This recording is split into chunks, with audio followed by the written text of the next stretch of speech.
नमस्कार। मैं Arun Sharma. I am psycho neurobic coach and wellness coach. आज मैं बात करूंगा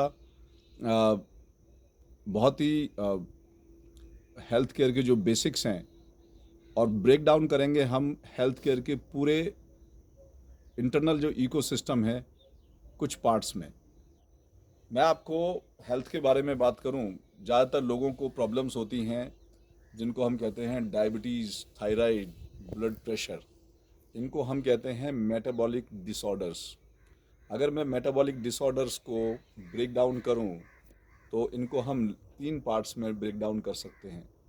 पहली बात तो जो हम खाते हैं, जो चीज़ हम जो डाइट है जो हमारे मुंह से जाके पेट तक जा रही है, वो हम क्या खा रहे हैं, that is one part.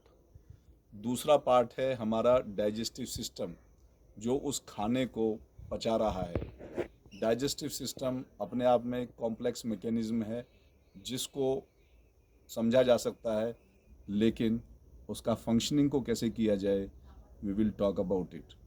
And third thing, जब डाइजेशन होने के बाद जो भी पोषकता है, जो भी न्यूट्रिशंस हैं, जो भी मिनरल्स हैं, जो वाइटमिन्स हैं, जो भी रस है, वो कैसे हमारे डिफरेंट ऑर्गन्स को मिले, जो उसको ट्रांसपोर्ट कैसे करें, आर्टरीज, वेन्स, हार्ट के माध्यम से जो पंपिंग होती है, यानी कंप्लीट ट्रांसपोर्टेशन सिस्टम। ठीक है, तो ये तीन पार्ट्स में हम इसको डिवाइड करते हैं।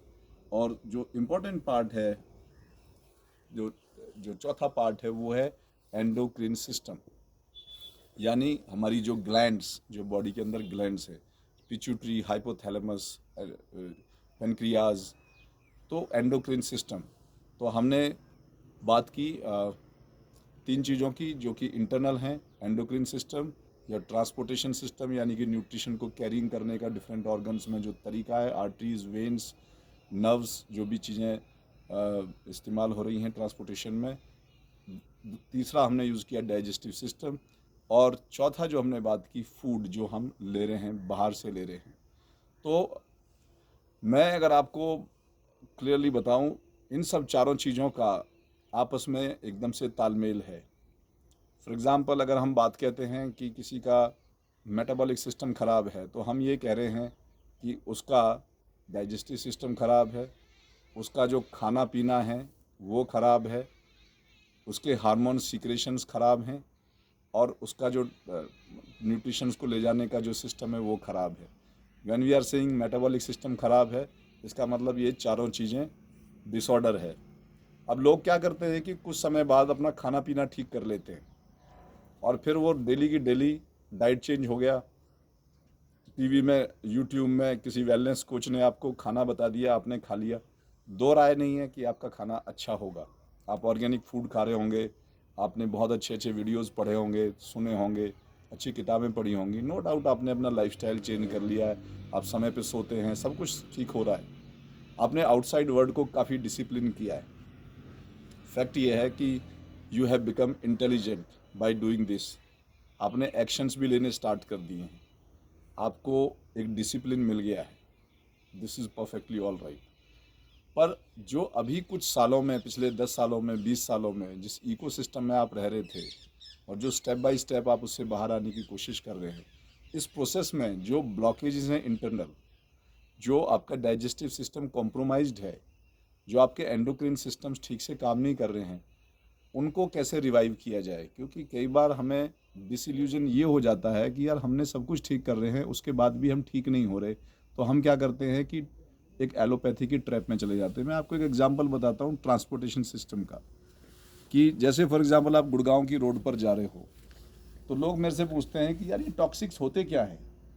तो मैं उनको एक सिंपल भाषा में बताता हूँ कि टॉक्सिक का मतलब है कि जब बहुत सारे व्हीकल्स एक रोड पर इकट्ठे हो गए और वहाँ जाम बन गया, तो वो जो जाम है दैट इज़ कॉल्ड ब्लॉकिंग।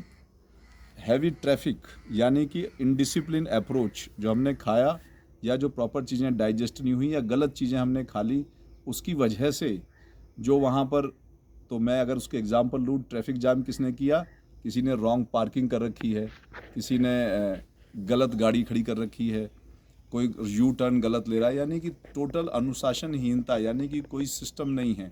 इसकी वजह से वहाँ ब्लॉकेज लग गए। ऐसे ही हमारे शरीर में भी ब्लॉकेजेस, टॉक्सिसिटी बन जाती है, चाहे वो हमारे अंदर इम्बैलेंसेस हों, हमारे पीएच लेवल के, एसिड्स के चेंजेस हों, हमारे बायो एसिड्स में चेंजेस आ जाएं, एनीथिंग। अगर मान लो फॉर एग्जांपल हार्मोन सीक्रेशन उस रेशो में नहीं हो रहा है जिस रेशो में बॉडी की आवश्यकता है, तो डेफिसिट ऑफ हार्मोन जो होता है उसकी वजह से मेटाबॉलिज्म कॉम्प्रोमाइज़ होगा। ये सारी की सारी चीज़ें मिल के आपकी बॉडी के अंदर एक इम्बैलेंस पैदा कर रहे हैं, और जो भी चीज़ इम्बैलेंस पैदा कर रही है, ब्लॉकेज पैदा कर रही है, वो टॉक्सिक है। तो इम्पॉर्टेंट चीज़ ये है कि उसको हम किस तरह से अनुशासन में लेके आएँ, वो क्या तरीका है। तो वेलनेस सेंटर क्या करता है कि जो ऑलरेडी बॉडी कॉम्प्रोमाइज्ड है, जो ऑलरेडी टॉक्सिसिटी जिसकी बढ़ी हुई है, बॉडी में इम्बैलेंसेस बढ़े हुए हैं, तो वो क्या करता है कि क्लीनिंग प्रोसेसेस आपके ऑन कर देता है। जैसे ही क्लीनिंग प्रोसेसेस ऑन होते हैं आपकी टॉक्सिसिटी लेवल धीरे धीरे कम होनी स्टार्ट हो जाती है। ये एक प्रोसेस है। समझना क्या है आपको कि एक्सटर्नल फैक्टर्स भले ही आपने सही कर लिए हैं अपने, लेकिन इंटरनल जो फैक्टर्स हैं वो अभी भी वहीं की वहीं हैं, उसको साथ में ध्यान देना ज़रूरी है। इसलिए इसको समग्र चिकित्सा कहते हैं, होलिस्टिक वेलनेस कहते हैं। अब आपका मान लो डाइजेस्टिव सिस्टम भी ठीक हो गया, लेकिन साथ में जो ट्रांसपोर्टेशन सिस्टम है वो नेचुरली ठीक होगा जब डाइजेस्टिव सिस्टम ठीक होगा, क्योंकि आपने फूड ठीक कर लिया है तो ट्रांसपोर्टेशन सिस्टम भी डाइजेस्टिव सिस्टम के साथ ठीक होगा।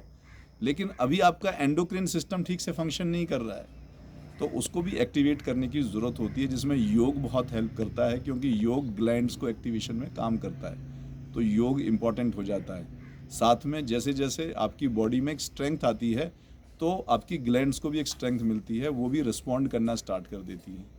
इसलिए भाइयों, आप इस बात को समझो बहुत अच्छे से।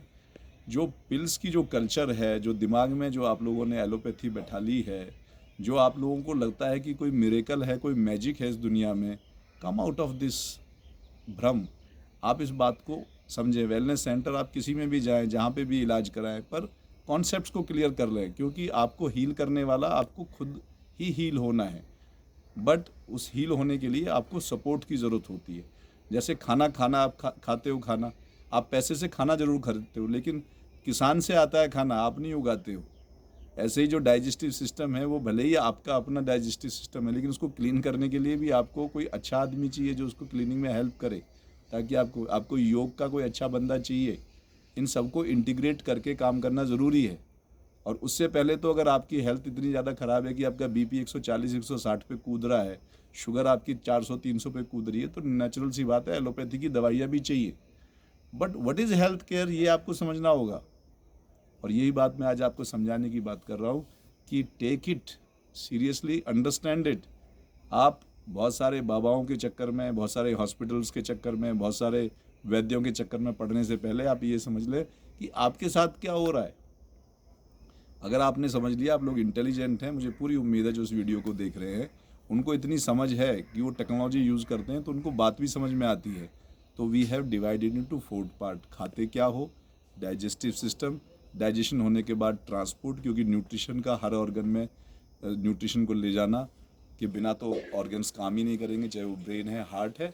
और साथ में एंडोक्रिन सिस्टम्स का, यानी कि जो आपके हार्मोनल सीक्रेशन के लिए जो रिस्पॉन्सिबल ग्लैंड्स हैं, जब तक, क्योंकि वो अल्टीमेटली हार्मोन्स हमारे के ब्लड स्ट्रीम में ही आता है, वो ब्लड स्ट्रीम में आने के बाद वो बेसिकली उसको मेटाबोलाइज करता है, जो भी आपका न्यूट्रिशन होता है उसको बॉडी के अंदर कैसे एब्जॉर्व किया जाए प्रॉपर ढंग से। ये कॉम्प्लेक्स सिस्टम है, और सारी इंटेलिजेंस जो हमारी अंदर है, हमारे ब्रेन के माध्यम से, हमारे आंतरिक ऊर्जाओं के माध्यम से जो सारी इंटेलिजेंस हमारे अंदर है, उस इंटेलिजेंस के माध्यम से, this is a god's gift, it's a nature's gift, and this has to be taken care properly. Wellness centre ही आज एक साधन है, इसके अलावा कोई दूसरा तरीका नहीं है। घर पे बैठ के आप कितनी भी चिकित्सा करते रहें, उससे रिजल्ट्स आपको नहीं मिल सकते, क्योंकि आप ट्रेंड नहीं हैं, आपके पास वो फैसिलिटीज़ नहीं है, वो तरीके नहीं हैं। You will get disappointment. Try to understand, but one thing you remember, आप ठीक हो सकते हो। बहुत बहुत धन्यवाद।